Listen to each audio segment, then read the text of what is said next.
Here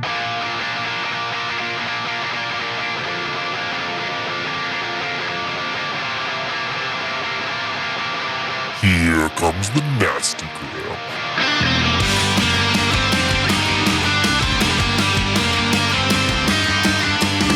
Send a priest to save my soul, forget it.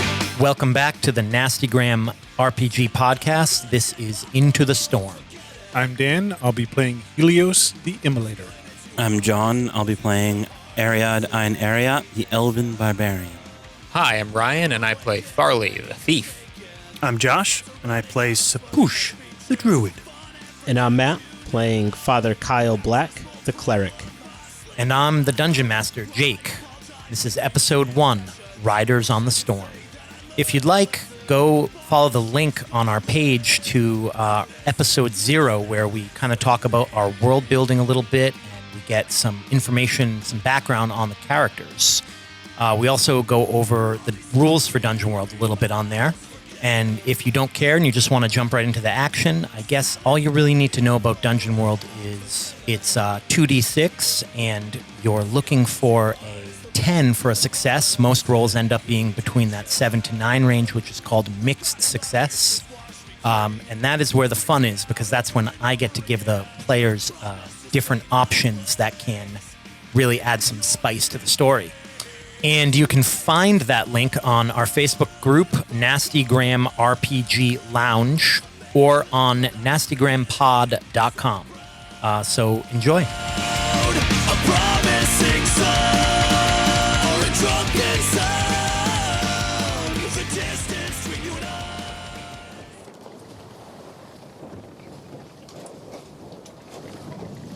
From the Diary of Captain Bartholomew Cohen.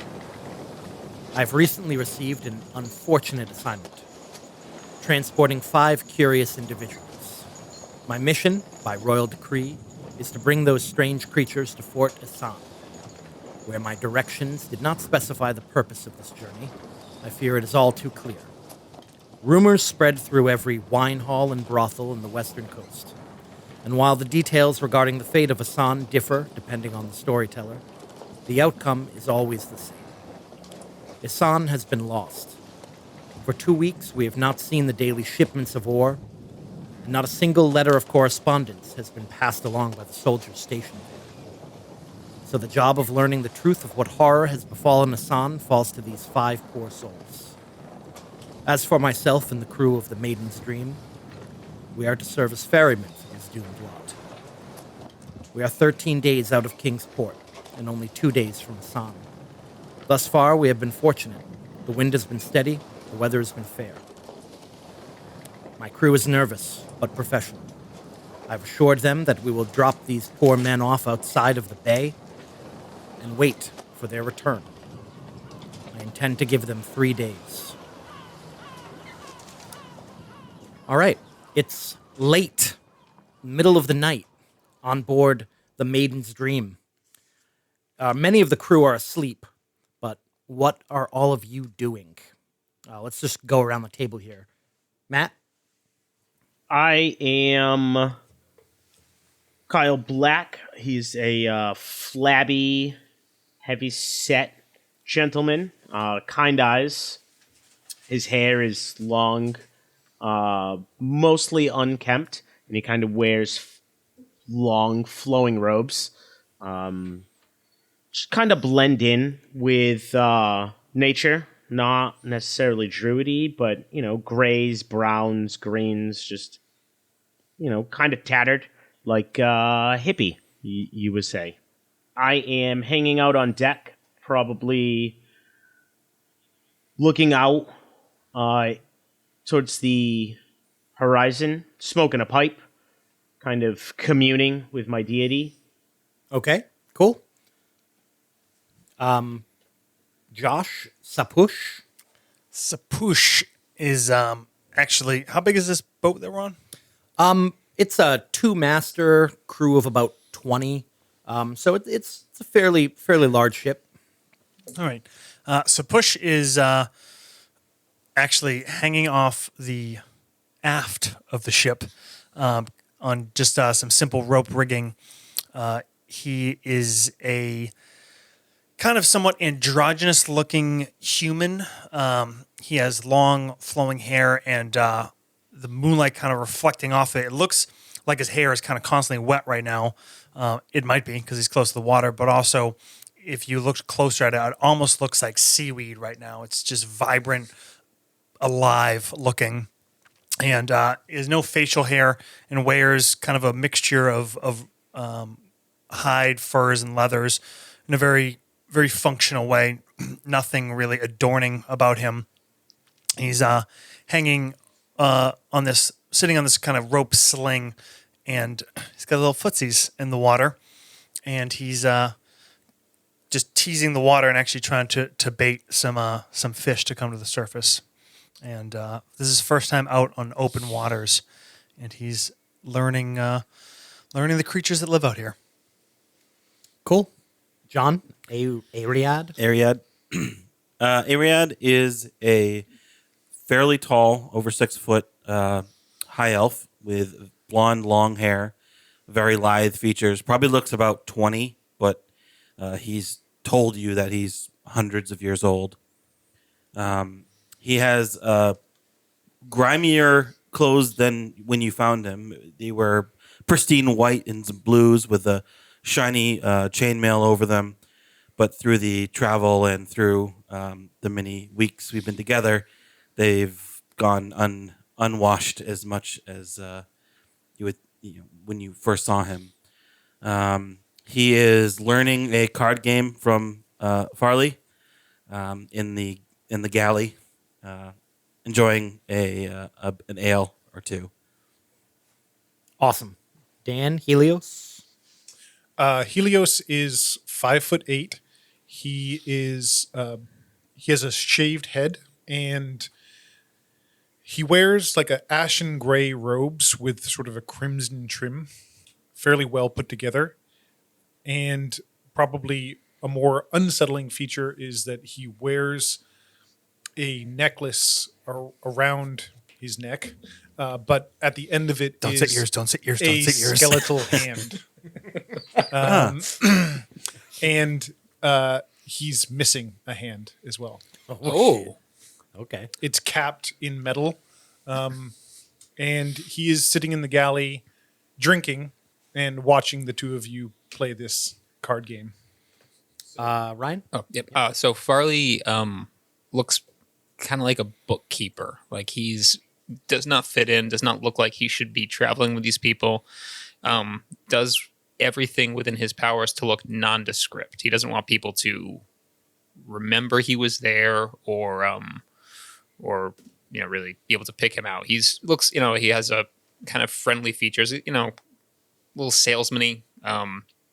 And he's only cheating a little bit playing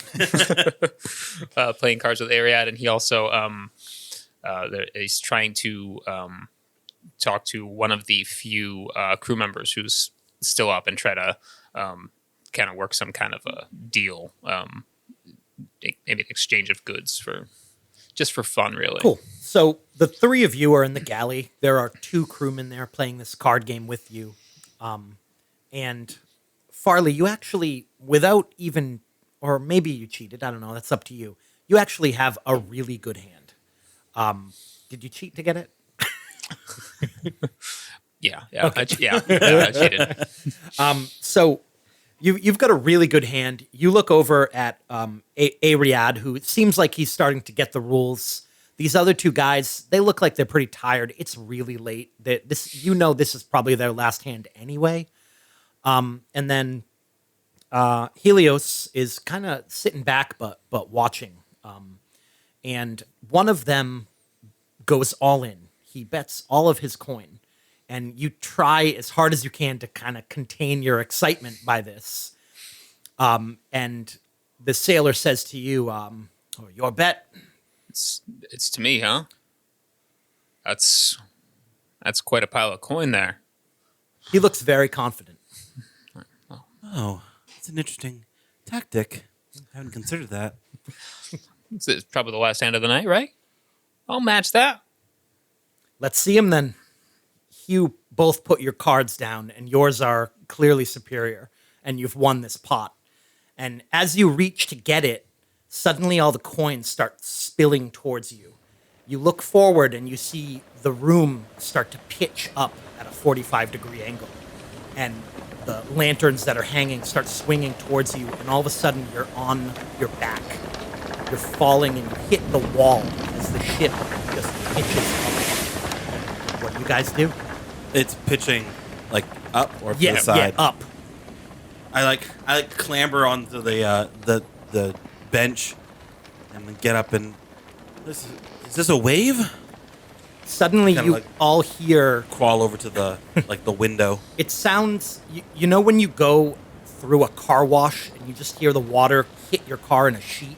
It sounds like that, water coming across the top of the deck above you.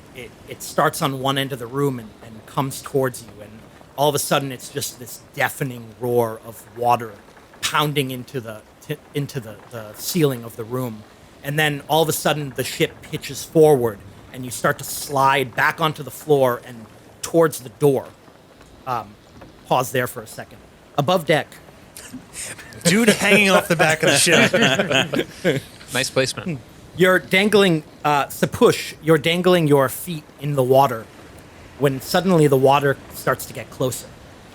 You feel a weird sort of tingle at the back of your head as you realize that something is wrong. The weather has suddenly changed.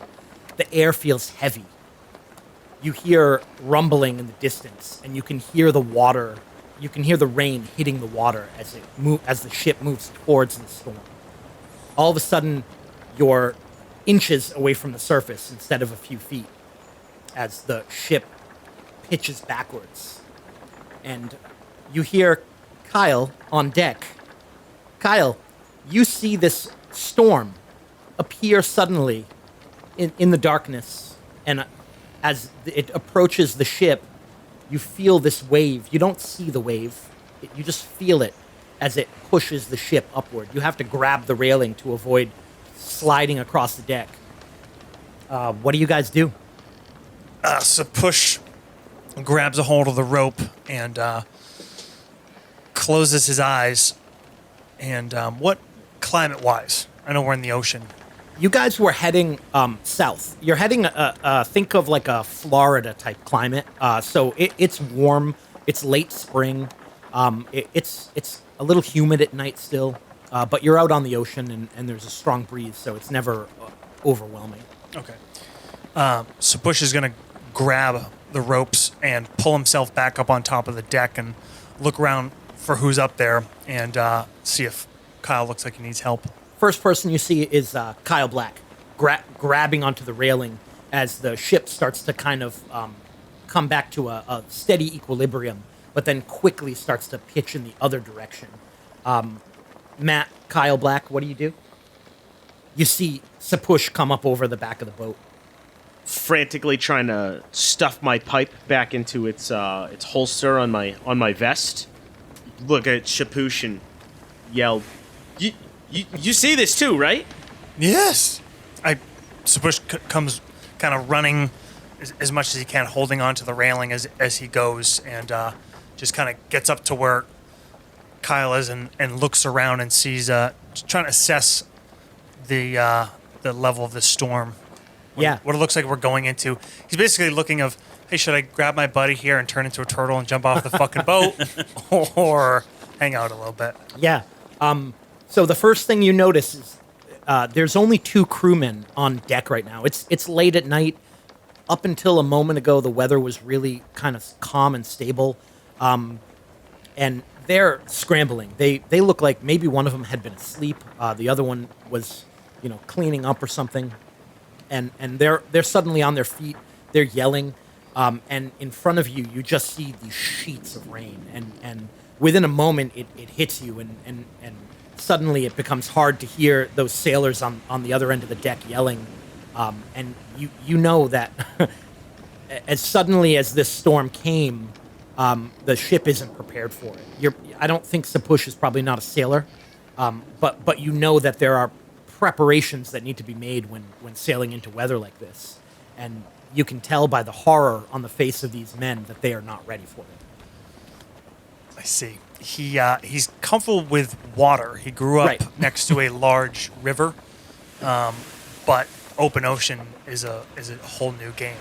So, again, he kind of looks at their reaction and looks over at Kyle and says, "These people, I do not think they're ready for storm."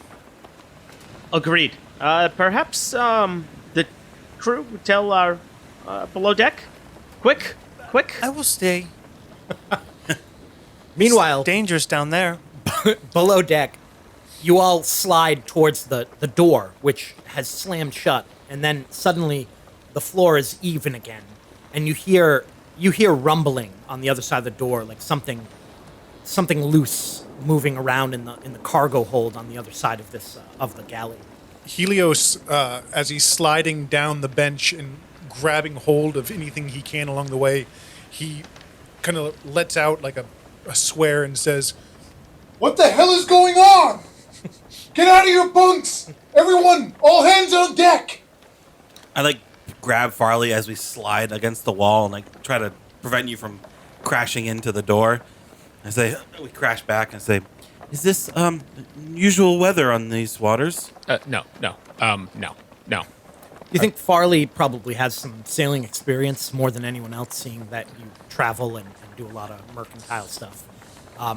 Yeah, it's unexpected. I mean, you've been in storms before, but it's very sudden. And as he says that, and you say no, you see in the ceiling above you, the floorboards, there are some cracks, and you see water start to pour in from the deck above. You know, and you can hear the rain. You know that it's rainwater. It's not seawater.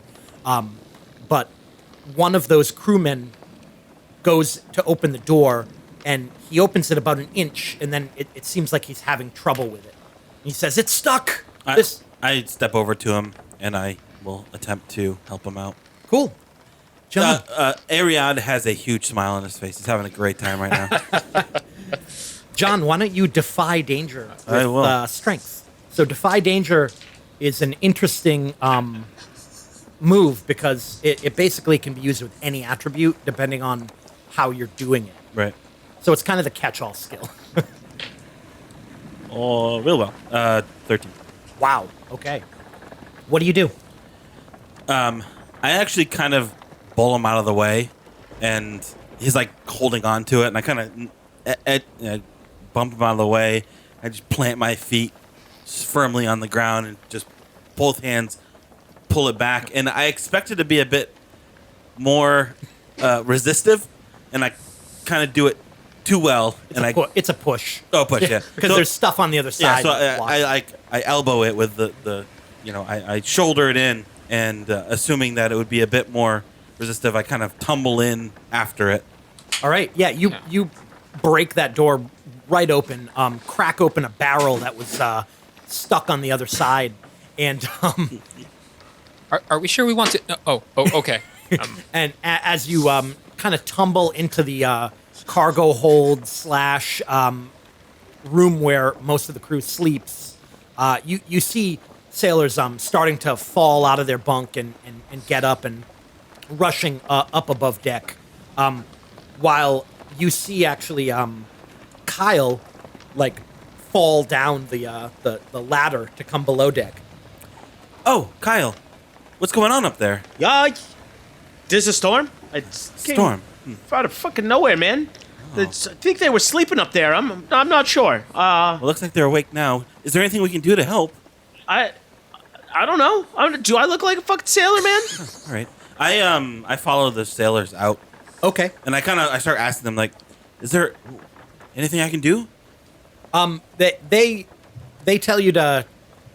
They say come with us, and they start running up to the ladder and making their way above deck. Before Helios and Farley, before the two of you make your way out of the galley, you look down at your feet and you see water. You see a significant amount of water.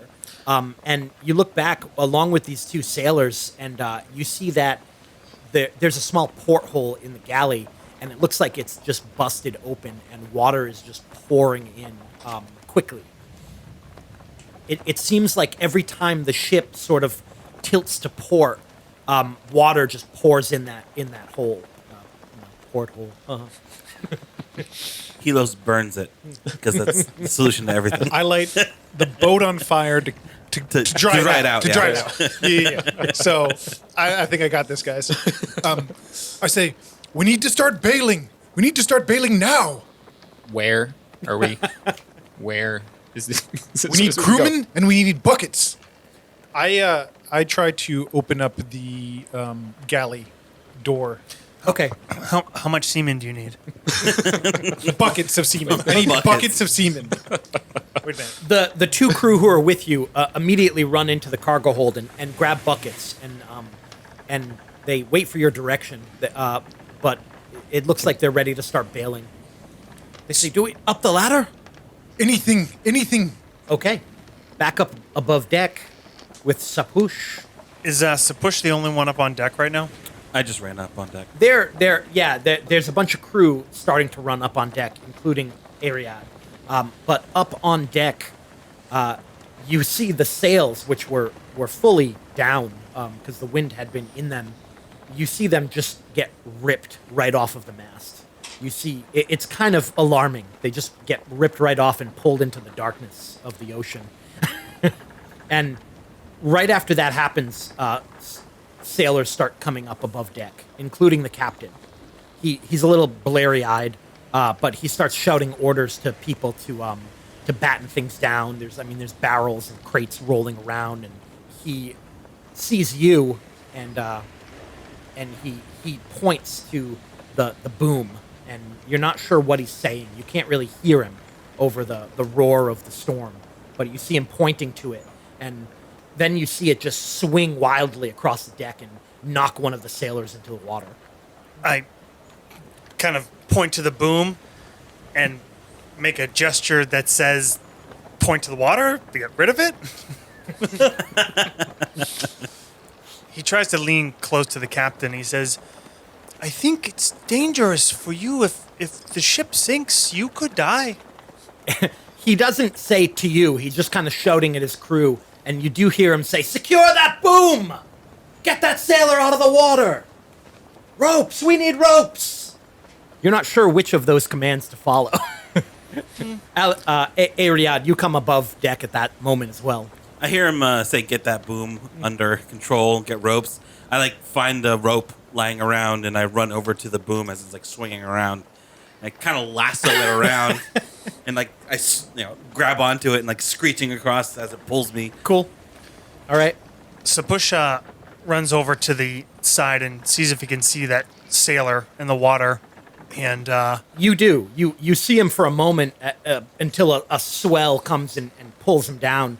And then a moment later, you do see him pop up. He's a sailor. He can swim pretty well. But he's struggling trying to get to the edge of the boat.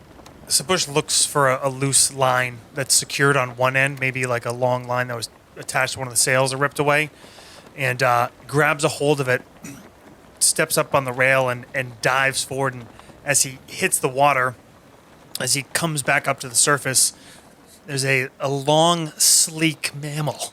Oh. A river otter. Oh, boy. Of course, it's a river otter. That's a river freshwater. delta, born of the soil. I like it. And he starts just swimming in the most heroically cute way imaginable towards the sailor. All right, Josh, there is a roll involved with your... Yeah. So your druid ability is interesting because it kind of can't fail. You always get one hold. There's just a downside, right? Which is cool. And the holds are very abstract. It's basically anytime you do a thing a person wouldn't be able to do, it's a hold. But I think it works. I think it's pretty cool. So go ahead and roll. This is plus wisdom. So that's a 12 spot. Oh, shit. So that's 3 holds. Right. So I think your first hold is essentially, swimming through the storm. To get to him. Right, Okay. right. All right. Yeah.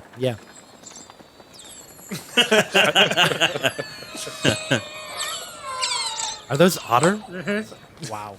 That's my soundboard Creepy. skills. Creepy. No, I don't like it. We can do a live soundboard with that tablet. Outstanding. Oh, You'll preload it with all your animal noises. Little dolphin clicks. You get to that sailor pretty easily with your new sleeker form. And meanwhile, Ariad wraps a rope around that boom and starts pushing it off to the side. All Trying right. to secure it, I Yeah. guess. So- I'm trying to wrangle it first, and then I kind of look back Yeah. to another sailor, like, where do I put this? Give me another defy danger strength. Sure. 9. Cool. Okay. Jake, Yeah. down below decks, Helios is going to kind of like careen his way towards that porthole that's letting in water. And he's going to yell, Farley, throw me a bucket. and he's going to try and attempt to shove the bucket into the porthole and then use something, a move that he has called handcrafted, which is you may use your hands in place of tools and fire to craft metal objects. Mundane weapons, armor, metal jewelry, etc. can all be formed from their raw components. So you're basically trying to weld. Form the bucket over the porthole. Okay. He So- literally is using fire to solve this. John, you push that boom off to the side, and as you do it, you feel too much give. You feel the mast creak, and you see a crack run up it. It doesn't break, but you see a crack splinter up the wood. But you do secure it, and no one else gets knocked into the water. Dan, is there a roll associated with that? Nope. No. Okay. So you toss him a bucket, and you shove it in that porthole, and just how does this work? Describe this to me. What happens? Basically, I kind of hold it in place with my stumpy hand, and then use my other, and my other hand kind of glows like a bright molten red, and I just kind of form, like using the metal and fit it to the porthole, and kind of clamp it all the way around, and just kind of form the metal so it's grabbing both sides, so it kind of creates like a panel across the porthole. Is there any like overt kind of magical? Is there anything that people see that? Only that my hand is glowing bright Right. red. Right. Okay. You're like fucking fantasy ET. Yeah. Ouch. It seems to be holding for now. You see a little bit of water along the edges, kind of seeping in, but for the most part, it seems to be holding. And you guys grab some buckets. There's still, I mean, at this point, of a foot of water in here. So you start to bail it out. Ryan, you're helping to bail, right? I'm Yeah. bailing. Why don't you give me a defy danger check using Constitution? All This right. is more of a long-term bailing operation. I got a 6. Okay. Don't think that's successful. All right. You're really struggling. It's at first it's fine, but as the minutes go by, your muscles are burning. You're carrying buckets of water up a wet ladder and tossing them into the ocean. It's more cardio than you are used to. Can I go get my mule? Your mule is not on the boat. Laverne, you left Laverne? I forget. Do you get experience for failing in this? Yeah, you do. Yep. Yeah, mark experience. Yeah. You after about a dozen buckets of water, which after the 12th one, you realize you haven't made a dent in it. It's just so much water, and you just are thinking of how long this is going to take with just the 4 of you doing it. And you get up onto the deck, and you actually slip just because you're so exhausted, and you fall like on the deck. You're still on the deck, but you're kind of on your ass, and it's wet. My ass is wet now.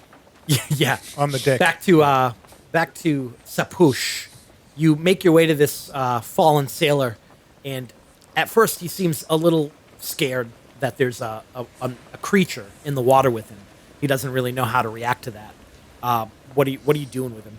I kind of just swim past him. Like, it's funny, probably standing up on the side of the ship looking down from like a human perspective. I'm like, oh, he's a good swimmer to be able to stay in the water. And then like from otter eyes, it's like, ooh, this ungainly, like thing way out of its element. It's dangerous. It's thrashing. So he kind of like veers wide around him and sort of actually like loops the rope back around him and pulls back towards the ship.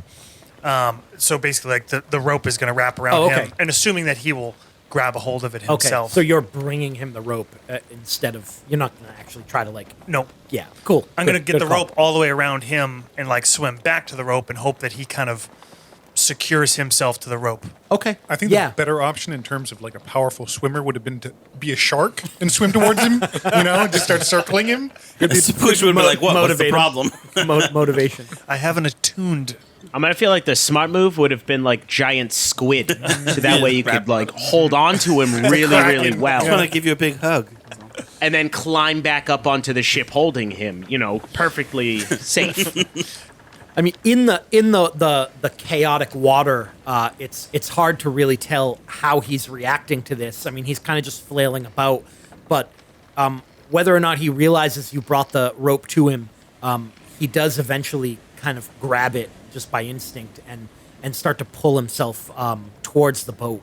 And at which point you kind of just move away from him so that he doesn't accidentally kick you or pull you underwater or anything like that. Yeah, I just roll over on my back and do cute little human things with my hands for a little bit. No, I kind of, I don't fight the ocean too much, but I stay close by in case like he loses hold of the rope. Yep. I don't want to try to like fight to drag him. Okay. Kyle, where are you right now? I am in my quarters, frantically grabbing my things because the ship is going down to me. I've grabbed a few light boxes and I'm tying them to my body currently to act as a flotation device. Watching them bail the ship out. It's not a good idea, guys. We're going down. You're not even taking the water out. You're not doing it. You're not touching it. Here's a box. Tie the box to yourself. Kyle, as you're ranting to them that they need to secure their valuables, the ship pitches to the starboard, and all of a sudden you slam into the wall. And as you slam into the wall, you see a crack form between the boards, and water start to pour in, almost in like a vertical sheet. It starts like spraying you. What are you doing? And you guys who are below deck, sorry, who's down there? Farley and Helios. The two of you guys see this happen as well. I'm gonna look at them both. It wasn't me. It wasn't me. I didn't do that. Are there any barrels? These boxes are okay, but barrels? That's a good idea. Barrels float better There's crates too. and barrels Yes. and stuff like that everywhere. Yeah. Jake, from a common sense perspective, is this like insurmountable? Oh, there's a role for that, Dan. Oh my god. Why don't we discern realities? Okay, I'm gonna discern reality. That's wisdom. Okay. 2 1s. Snake eyes. Awesome. I love it. For a total of 4. I love it. That's my strongest skill. Mark experience. There's no in Dungeon World. Not that you'd That want is to use a it critical failure. That's what that is. there. But there's no what do they call them? Fate points or Yeah, there isn't. Weirdly enough. there's Yeah. no like Yeah. thing No you can force use to get points? a success. Yeah. I'm not sure why. Maybe they want it to be more deadly. I don't know. It I might think also. everything is great. I think we should Fine. stay on board. It's just a puddle. Yeah. So discern realities doesn't necessarily have a bad thing that happens when you fail. But I would say that you think he might be right. This might be a lost cause. Based on how little the water line has moved from your efforts, and this crack that just formed in the cargo hold has already let in more water than all the bailing that you and these other 3 men have done. I look at the water pouring in, and I look at Farley and Kyle. I think we have to abandon ship. Oh, yeah? Let's make a raft. A raft? Who's with Grab me? anything you can, man. Just a few barrels and some wood. Let's do this. I grab. I am already heading back up the deck. I grab a crate and kind of haul it along with me, and I start working my way up towards the deck. All right, you guys are working on that. Yeah, I'm grabbing my Farley? pack and I'm trying to I'm trying to fish around in the water for the any of the pot from the the card game. You're looking for coin. Yeah, I'm looking for Okay. coin. Yeah. right. I'm trying to salvage what I can of this All right. adventure. All right. Meanwhile, on deck, people who are actually doing things to help. Ariad, It's all over, guys. you've secured the boom. The mast has a crack in it, but it is holding. I yell that over to the captain. I let him know that it looks like it's cracking. All right. It seems like he kind of nods. You're not sure if he heard you, but you are pointing towards it, and he kind of is nodding at you like in acknowledgement. And it looks like he's got his men taking down all of the rigging and all of the sails, so that there's nothing that can get caught by the wind and ripped off. They definitely weren't ready for the storm. Yeah. And as a result, they're losing a lot of their tacking. Is that what it's called? Right. Sure. Yeah. Sailcloth. Yeah, all the sails are tattered or gone completely at this point. And you look up the mast at this enormous crack that's leading up to the top, and as your eyes get to the top of the mast, you see the flag of Balakai get ripped off and just drawn out into the darkness. Oh. Kind of ominous. And then you see your companions start to pile out from below deck, and a otter do what? Sexy little otter. Doing that fish dance. Did that crewman make it back to the side of the He ship? does, yes. The otter scrambles easily up like some rigging laying on the side of the alongside of the ship, and scampers up to the rail and kind of holds on tight, sort of interweaves his body through a couple of the rails and kind of just wraps securely and looks around and assesses what's going on. And if it looks like there's trouble up in the rigging, he might make a run if he sees spots that he thinks he can get to that like need stuff cut out or whatever that's hauling on it. It has to be pretty obvious to him. He's not a sailor, obviously, but if it seems like he sees sailors trying to get to places they're having a hard time getting to. It's pretty clear that they're trying to cut away everything. Anything that could cause any sort of damage, they're just trying to cut it all away as fast as they can. It's not a pretty, but their goal isn't to be pretty. It's to prevent structural damage. And you can see a few areas where they haven't gotten to yet that you can definitely help. You climb up there and start gnawing away. Or Yeah.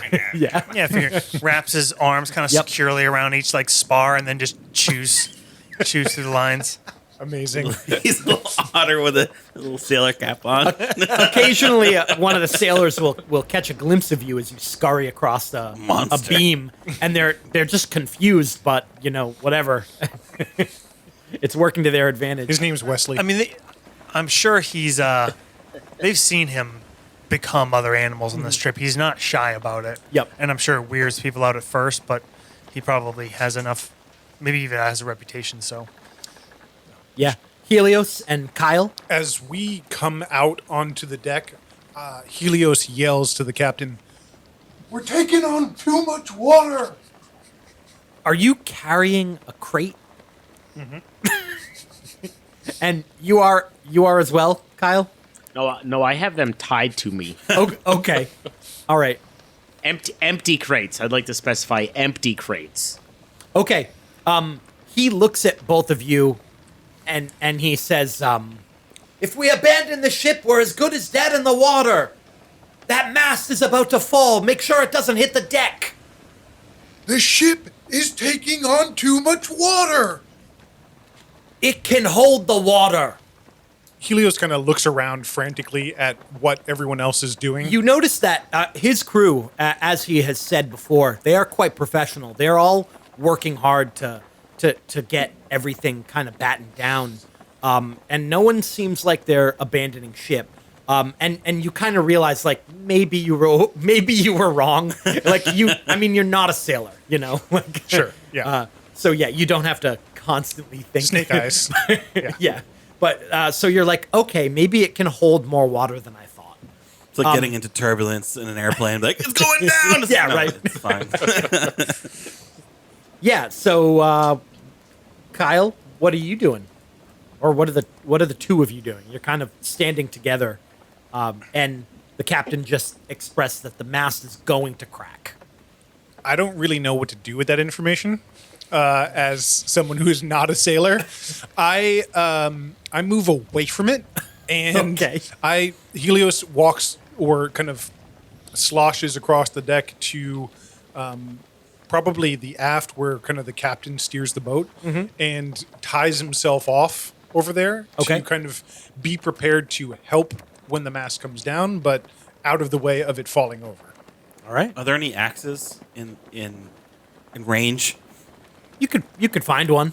I mean, I'm gonna try to find an axe and then wrap or if there's already rope dangling from that mast, basically try to get it like through one of the side, I don't know what they're called, tie-offs, and lever it down. Cleats. Cleat, yeah. So like pull it in, like hold it tight, and try to chop at the mast. Okay. So it falls out into the water. All right. Not forward.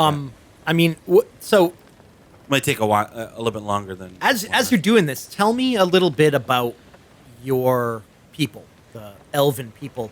Do you live like out in the forest? Do you think? I mean, maybe you've cut trees down before, and this is something that you've done. Certainly, Yeah. The Elven Glade, as it's called, is actually a series of archipelago islands with a couple cities here and there, with forests as well. So where the main city is, it's surrounded by pristine forest, but occasionally you go out there and There's a dead tree or dead something. tree or Yeah. whatever. Yeah, as you are doing this, you kind of have this memory of when you were younger, of this tree on the edge of the forest that had died, and how you tied it off like this so it would pull in one direction, and you do tie it off, and then you go off searching for an axe, which is going to take you a little bit of time. Yep. But you start looking for an axe, moving actually below deck to find one.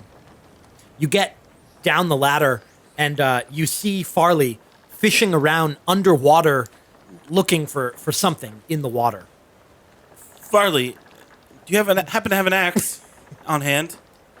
Oh, that's just exactly what I was looking for. Let's. I think it was, maybe it wasn't here. Maybe it was somewhere else. Let's go. Let's check the cabin. All right. Cling, clang, cling, cling, cling.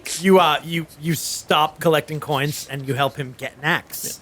And sure enough, you actually do remember, seeing one in the possessions of all the sailors. Like they've all got weapons, and a couple of them have axes. So within a few moments, the two of you do locate an axe, and you start making your way back above deck. Do I locate anything else while we're? Oh, locate. Yeah, just there's some. I'm just looking for small, inconsequential areas that gonna people might not miss. Stay below deck and keep as I'm- locating axes. As I'm looking for an axe, I might. As soon might as you pocket like a few hand it things. to me, I'm like, Yeah. oh great, and I start like excitedly running up the stairs, Right, not really right. caring about what you're doing. Cool. What's the otter doing right now? He was chewing through lines. Okay. Sort of probably got through a couple, and that's kind of has done what was obvious to him. So sort of stops and looks around and kind of feels like a different part of swaying, like beyond the rocking, like a different feeling of creaking, and maybe for the first time notices the mast is cracked. Yeah, you do, and you also notice that there's no sailors on the rigging on this mast anymore. They've all been ordered off of it. They've taken everything off that they can, but they're no longer on it. I mean, your weight is pretty insignificant in otter form. It's a big otter. What do you weigh? How many stones is this otter? I'd say this is like a like a 45-pound otter. Oh, really? It's a Yeah. big ass river otter. Go ahead, give me a defy danger dexterity, Just talk myself into a roll. and I'll give you one forward on this because you're in otter form. So just plus one. 7. 7. All right. Yeah. Cool. So, the hold on, we'll come back to that in a minute. All right. Let's go over to Helios. You've secured yourself to the railing near the aft of the ship to prevent yourself from going overboard. And you can see from where you are, looking forward at the whole ship, it does look like the captain and his crew, they're going to survive this. The ship is pretty badly damaged, and it looks like that main mast is about to come down. But for the most part, just based on the way that his crew is acting, it seems like you're not all going to die. Okay. Suddenly, a wave of water hits you from behind and actually would knock you down if you weren't tied, but just washes across the deck in front of you. And you turn back towards the aft of the ship, and you look out over the ocean, and behind you, you see a water spout, a tornado of water. He kind of spinning takes through the- a deep breath and yells out, Water spout! Water spout! You feel the ship start to pitch to port as it turns towards the spout of water. do I think that it's being naturally drawn in to the water spout, or did we just... I mean, you've It's probably so seen chaotic. you've seen things go down drains. Yeah, right. We've got plumbing in my world. Wait, is this like a tornado above the water? No, Or like a water spout is essentially a tornado over the water that is made of water. Right. Okay. Versus yeah, a whirlpool, Not a which goes whirlpool. down. Right. Yeah, Up. Yeah. yeah. Up, Stalactite, stalagmite. Right. And I now think twice. Well, no, I stay tied up. Okay. All right. I don't move from my position, though. Okay. Farley, you come above deck for the first time with a few clanking pouches of coin, just in time to hear Helios yell, "Water spout." I'm gonna go back below deck. Be safe down there. Okay. Ariad, you get above deck. You get to that mast. You see that your ropes are taut on the other side, and you see that the crew are busily working to secure riggings on the other mast. And you start chopping. Chopping away at it. You're chopping, and meanwhile, above you, Sapush feels the mast vibrating as it gets whacked with an axe. Chitters down you. It reminds you of a time when you were in the forest and a woodsman started cutting down a tree that you were nesting in, and suddenly you feel the entire mast start to fall, and you jump off of it and land in the water. Okay. You're okay, but now you're in the water. All right. What was that?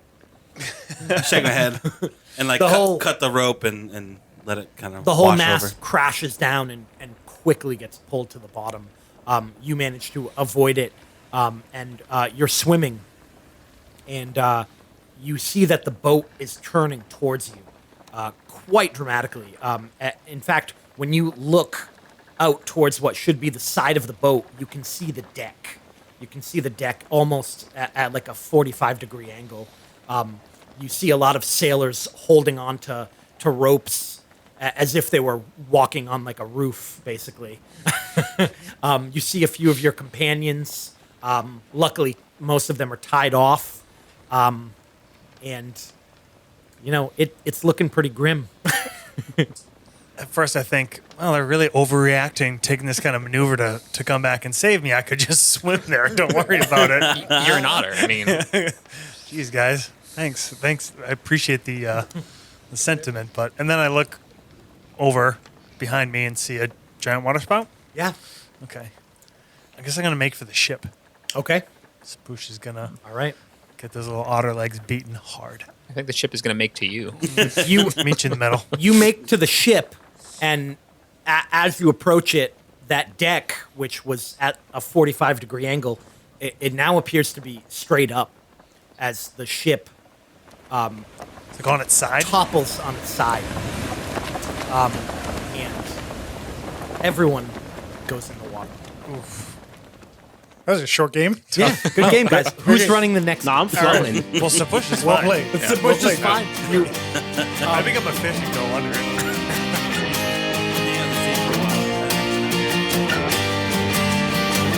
Police car and a screaming siren, pneumatic drill, ripped up concrete, a baby wailing, stray dog howling, a screech of brakes and lamp lights blinking. That's entertainment. That's entertainment. That's nasty.